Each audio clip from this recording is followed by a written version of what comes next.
Alright, so in this video we're going to take a look at the dual active bridge converter. Now this converter is a sort of augmented form of the double-ended forward converter that we saw, augmented in the sense that both bridges are now switches, therefore dual active bridge.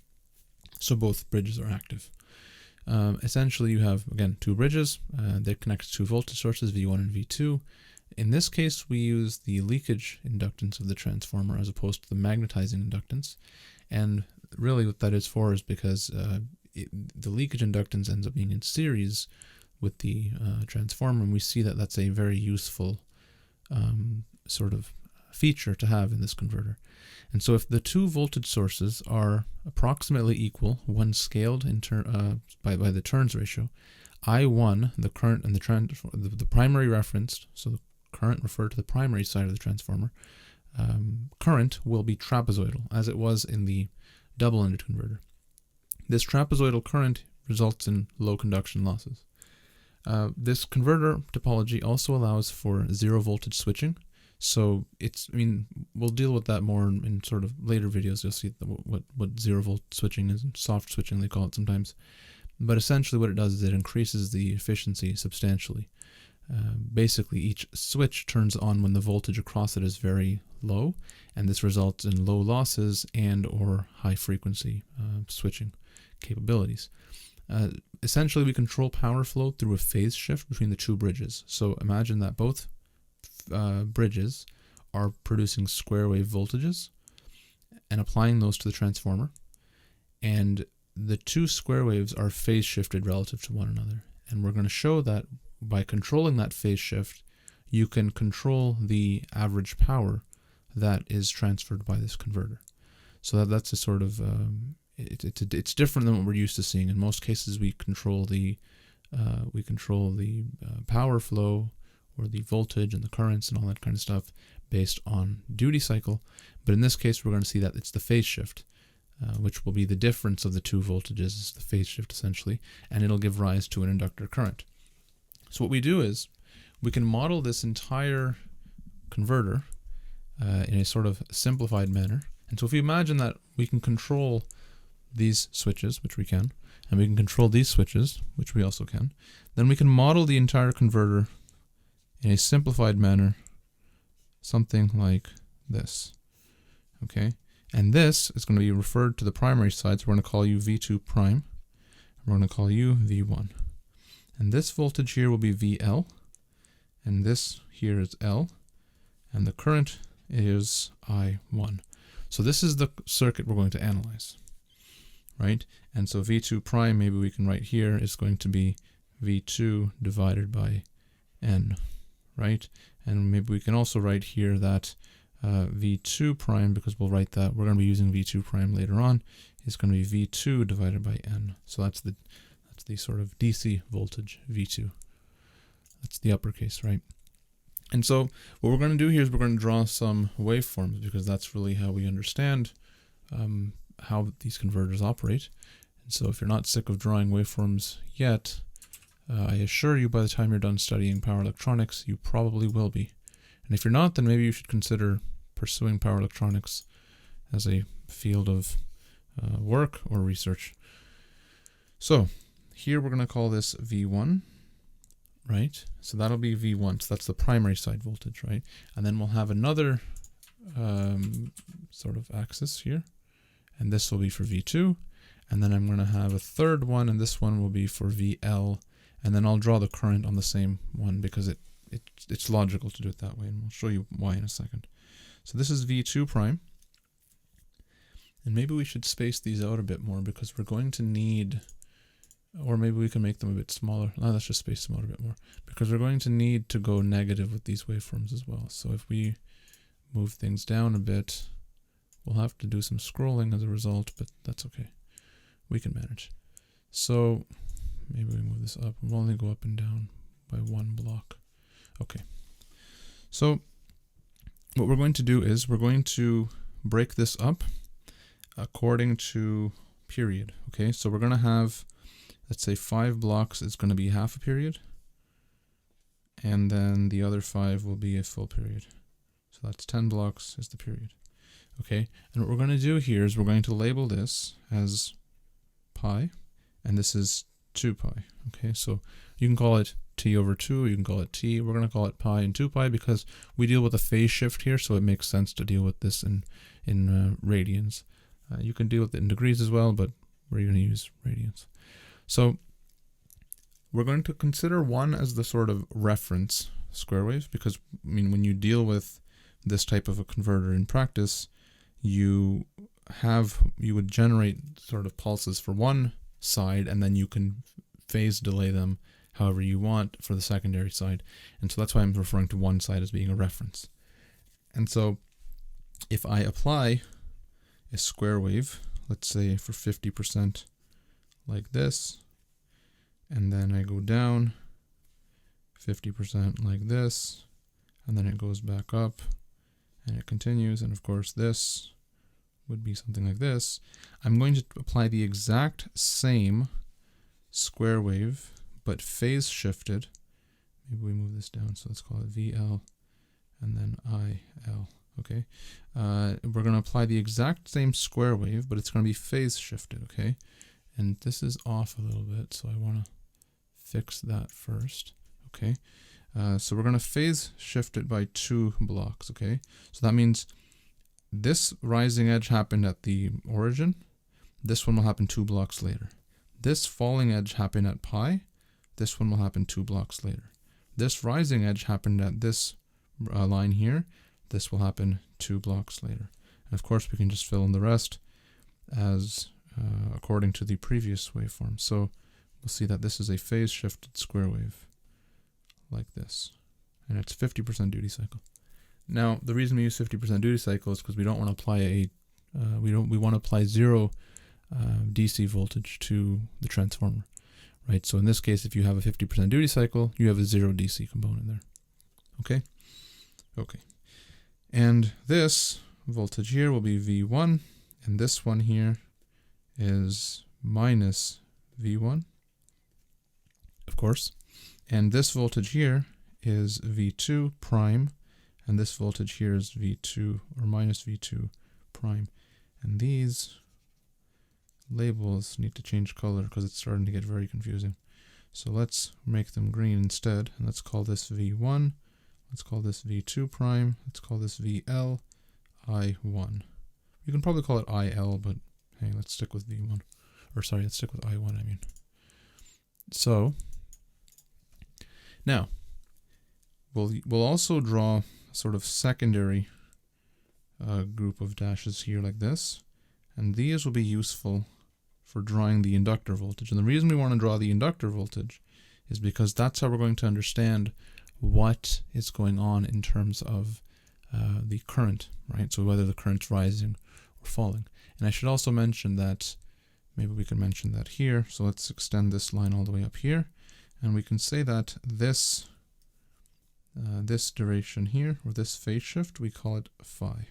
Okay, and so that's the phase shift. So phi is going to control whether or not power is being transferred from V1 to V2 or V2 to V1. And we'll show all of that mathematically shortly. So for now, if we just look at this circuit, we see that VL is equal to V1 minus V2 prime. So I can take both of these waveforms and I can analyze them, and I can kind of compare them to one another, and I can find out what VL will look like. So one thing to sort of note right away is, again, V1 and V2 are the same, well, the scaled versions, I should say. So V1 and V2 prime are equal, right, in the standard operation here. So if that's the case, then whenever both of them are high or both of them are low, the inductor voltage will be 0.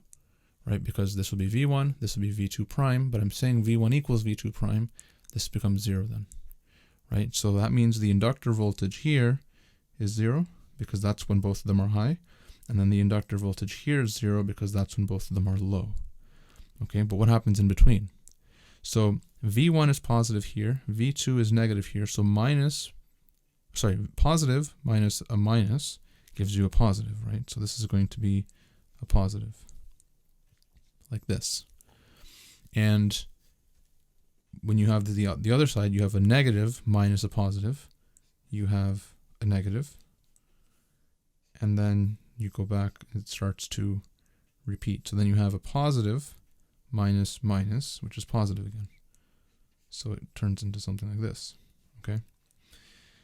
And so this amplitude here is going to be V1 plus V2 prime. And I'm writing that because I'm trying to consider the general case. I'm trying to keep this sort of as a general label, but we know this is, we know in this case that the two are equal. If the two are not equal, you start to see some very strange behavior in the overall circuit, and we'll discuss that shortly. But essentially what you would have if they're not equal is this voltage would be, depending on which way they're not equal, it would either be slightly above zero or slightly below zero, right? And so that would give you some issues in the rest of the waveforms, especially in the current waveform, which is a key sort of problem, or a very important problem, critical sort of to deal with that in the dual active bridge converter. It's a limitation of the dual active bridge converter essentially.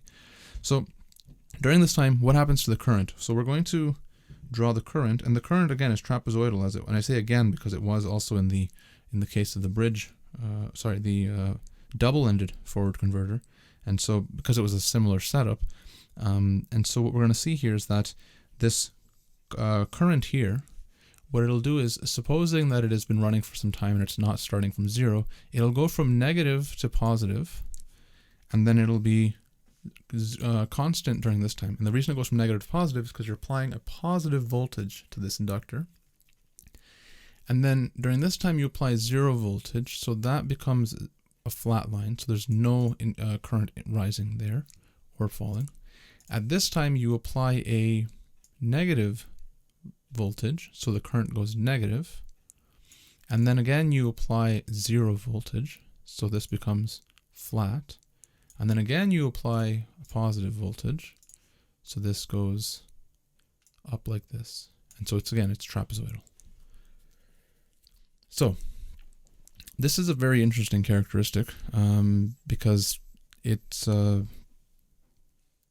gives rise to a bunch of features. So one feature, as I mentioned already, is that this trapezoidal situation leads to low conduction losses, because you can use this topology to achieve 0 voltage switching, as they call it. And the one thing to note is, I guess this is probably also important, is that during this time the voltage is obviously V1 plus V2 prime divided by L. Sorry, the slope is that. And then during this time it's minus V1 plus V2 prime, so both of them are minus, divided by L, right? And so you can use this to determine what the inductor behaves like over an entire period. So you can, or sorry, the transformer current behaves like over an entire period. So you can determine the transformer current as follows, and we're going to get into some equations here because we want to model the power flow, right? So we're going to have equation number 1, let's call it. So equation number 1 is going to be that I1 is equal to I0, so that's whatever I is at t equals 0, plus, so that's going to be, so imagine you're starting from this point here, and then you're going up, right? So then that's your sort of y-intercept, if you think of an equation of a line, and you're going up by a certain slope, and that slope is V1 plus V2 prime divided by L. Well, it's omega L, because you want to consider the impedance, right? So omega L, and this will be times omega t, because we're looking at this in terms of phase, right? So we're not thinking at it in terms of, if we were looking at it in terms of time, then you would just have time and the omegas would cancel. But we're trying to consider this in terms of the phase. And so I guess for that reason, you can probably say that these are all omega t as well, right? So the time scales there should be omega t. And so that's during a certain interval. And so that's between 0, well, so omega t is between 0 and phi. And so that's for this part right here, right? And then for the next part, so for the next part, we can say 2, I1, because it's a piecewise function here, will equal whatever I phi is equal to, plus V1 minus V2 prime divided by omega L. Okay, and this will be omega t minus phi. In this case, because again, you have to consider that sort of shifting there because you're not starting at 0 anymore, you're starting at phi, so you have to consider the phi. This is, this is the sort of operation is going to happen between phi and pi, right? And so this brown line here, we should probably extend that a bit further. And this is pi here, and this is 2 pi there. Right? Right. And so again, you'll notice that I've written v1 minus v2 prime, which it should be. But if you're assuming that they're equal, this whole second term goes to 0. But in the general case, they won't be equal, so you can still analyze it this way. So the waveform I've shown here is in the case that they're equal, so that goes to 0. And if they're 0, then you know that I1 during this time will be constant, which is exactly what our waveform here shows us. So this is a general case, because in the general case, if these two are not equal, this might be slightly positive here. If this voltage here is slightly positive, right, if this inductor voltage doesn't go to 0, then this current, if it's positive, will continue to rise like this, right? And that is an issue here in the dual active bridge, because what happens if you start having this type of behavior is you start running into these current stresses, basically they're called. And so the current through the transformer ends up being larger than it needs to be. And you end up having reactive power losses in the converter circuit. And so that means you have to size your components to be larger than they actually need to be. And so one of the main challenges with the dual active bridge converter is dealing with variations in V1 and V2. So as soon as V1 and V2, or let's say V1 divided by V2, starts to deviate from this turns ratio of the transformer, you start running into these very strange looking currents here. So this one would go up, and then it'll come back down, and then it'll have a similar shape in the negative cycle. So it starts to get very unpleasant, I guess is the simplest way to put it, because the jagged nature of the current results in a bunch of losses, and it decreases the efficiency substantially. Okay, so now if we evaluate 1 at phi, right, because this current has to be continuous, this is an inductor current. So we take I1 and we evaluate it at phi, and we substitute it into 2, and at the same time we set I0 equal to minus I of pi. So what does that mean? So I0 is this thing, and I pi is this thing. But due to the symmetry here, I know that they have to be equal but negative of one another. So if this is minus 1, this has to be 1. That's just due to the symmetry. So what I'm going to do is, again, so we'll evaluate equation 1 at phi. We substitute it into equation 2. Then we set I0 equals minus I pi, which implies periodic steady state. And we got an equation 3, okay? So equation 3 is the result of that, plus some manipulation. I'm going to say I1 equals V1 over 2 omega L. And this, better to use a square bracket probably, is 1 plus G omega T minus pi 1 minus G minus 2G phi, okay? And again, this is between 0 and phi. And then I'll end up with another equation for 4, which would be kind of the counterpart, I guess, to equation number 2. And this would be I1 equaling V1 over 2 omega L, 1 minus G omega T minus pi 1 minus G minus 2G phi. Okay, and this one is for, again, like in equation number 2 was, this is between phi and pi. Okay, and I should also probably define here, G is defined as V2 over NV1. So it's kind of like the gain or the conversion ratio, whatever way you want to look at it. Okay, and the equations, the waveforms here show the case where G equals 1. Because when G equals 1, right, NV1 equals V2, which is what I'm assuming. Now when G doesn't equal 1, then you start running into some strange stuff. So if G equals 1, then you have a nice sort of clean looking waveforms, and if it doesn't, then you're kind of screwed. But I mean, there's ways to deal with it, and people have come up with some pretty clever ways of dealing with it. But let's look at the average power, and let's look at the average power of the case when G equals 1. Okay, so when G equals 1, this is the best case we have. This is like the sort of most power you can transmit in a for a given set of parameters, because the power will be almost entirely, if not entirely, it'll be purely active power, supposing that you consider you ignore all the non-idealities.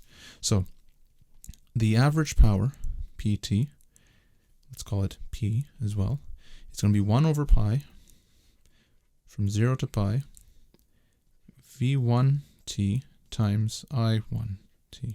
And we have expressions for all of the currents. We have expressions for the voltages. So we can plug everything in for all the different durations, and we can, again, for G equals 1. So we can take these equations for a current. We can set G equals 1 in these 3 and 4. If G equals 1 in this, this term disappears. This term becomes 2 phi. This is 2 phi. This term disappears. This term disappears. And this term becomes 2, so that becomes, and that divides by 2, so you end up with a 2 there again. Anyhow, long story short, if you do all of that stuff and you take this integral, you'll end up with an expression that says P equals, and this is the sort of defining equation of the dual active bridge converter. It'll say V1 squared over omega L, and this is phi minus phi squared over pi. Okay, and so this is the power, how the power is transferred in a dual active bridge converter. Okay, and so if this is, well, again, this is the case when they are equal. What I mean by equal is G equals 1. Okay, so when G equals 1, this is the power you end up with. If G is not equal to 1, so maybe we say here, this is G equals 1. If G is not 1, we end up with a slightly different equation. So you end up with P, this is the general case. So you have V1, V2 over N omega L phi 1 minus phi over pi. So this is the general equation, okay? So this is if G is not equal to 1. And also, this is also accounting for the fact that phi can be between minus or plus pi. So this is the generalized sort of thing. So we're also allowing phi to be negative in this case, right? So it's not entirely positive. It doesn't have to be positive. It can be positive or negative. And what that means is, as far as the equations are concerned, if phi is negative, that means this edge will happen before this edge. And what that'll do is that'll reverse the direction of power flow. Okay, so this is a bidirectional converter. And that's why this converter has become very popular recently, is because the sort of increased demand for batteries and charging and electric vehicles, for example, has led to development in this, or sort of a renewed interest in this converter, because this converter itself is, I think it dates back to the early 90s, if not the late 80s, when the first papers came out on this converter. But in these days, people are starting to find again, hey, this converter can be used in a battery charger for an electric vehicle, because it ends up being very small, because it can be very high frequency, because of the ideas of zero voltage switching, the trapezoidal current, and all that kind of stuff. So you can operate at a very high frequency with very high efficiency. You can have bidirectional power flow. So you can charge the battery and you can discharge from the battery using the exact same converter in a fairly simple way. And you can usually ensure that all of the variations of the voltages are sort of minimized, so that you don't run into very many issues. So this converter it's become very popular recently, and I mean, for anybody who might be interested in electric vehicles and doing work in electric vehicles or research in electric vehicles, I think this is probably one of the sort of fundamental places to start as far as the power conversion process or the charging processes are concerned. As we mentioned before, this is one of the only converters that we've seen so far, at least, where we're not controlling the power through the duty cycle. Instead, we're controlling the power through this angle phi. So the way that this works is we have this, let's say V2, and V2 varies, and so V1 is fixed. So what we do is, as V2 varies, we adjust this angle phi so as to ensure that V2 stays constant at the value that we want. So we supply power, or we draw power from V2 depending on what we want V2 to be, for instance. It doesn't have to be that way, but it might be in this case, right? So that's it for the DAB converter. I mean, DAB, I guess, is the abbreviation for dual active bridge. But that's it for this dual active bridge converter. And I mean, again, it's a very modern, I guess, and very practical converter. It's being used a lot in industry these days. So it's a good thing to study for anybody looking to get into electric vehicles and such. And so yeah, I hope this video was helpful. If you have any questions, leave them in the comments below. Like and subscribe to support the channel, and we'll see you in the next one.